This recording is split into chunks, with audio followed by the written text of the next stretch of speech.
ഇന്ന് നമുക്ക് ഇതുപോലെ 2 ബണ്ണുണ്ടെങ്കിൽ എല്ലാവരുടെയും ഇഷ്ടപ്പെട്ട ഒരു ഐറ്റം തയ്യാറാക്കി എടുത്താലോ. അപ്പം അതിന് വേണ്ടിയിട്ട് മിക്സിൻ്റെ ജാറിലേക്ക് 2 ബണ്ണ് എടുത്തിട്ടുണ്ട്, ഒന്ന് മുറിച്ചിട്ട് ഇട്ട് കൊടുത്തിട്ടുണ്ട്.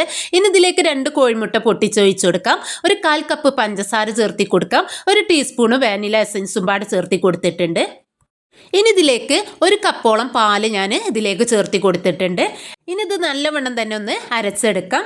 ഇനി ഒരു പാൻ വെച്ചിട്ട് അതിലേക്കൊരു 1/4 കപ്പിൻ്റെ മുകളിലായിട്ട് പഞ്ചസാര ചേർത്തി കൊടുക്കാം.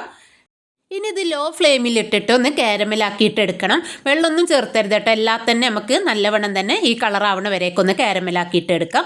ഇനി ഇതൊരു കേക്ക് ടിന്നോ സ്റ്റീലിൻ്റെ പാത്രം ഉണ്ട് വേണമെങ്കിലും എടുക്കാം കേട്ടോ. ഞാൻ കേക്ക് ടിന്നാണ് എടുത്തിട്ടുള്ളത്, അതിലേക്ക് ഇത് ഒഴിച്ചു കൊടുക്കാം. എന്നിട്ട് ജസ്റ്റ് ഒന്ന് ചുറ്റിച്ചെടുത്തതിന് ശേഷം നമ്മൾ അടിച്ചു വെച്ച ബ്രെഡിൻ്റെ കൂട്ടുണ്ടല്ലോ ഒഴിച്ച് കൊടുത്തിട്ട് അടിച്ചു വെച്ചിട്ട് ഒരു 20 മിനിറ്റ് സ്റ്റീം ചെയ്തെടുക്കാം. അപ്പോൾ 20 മിനിറ്റ് ശേഷം ഒന്ന് കുത്തി നോക്കണം കേട്ടോ, ആയിട്ടില്ലെങ്കിൽ കുറച്ച് സമയം പട വെക്കാം.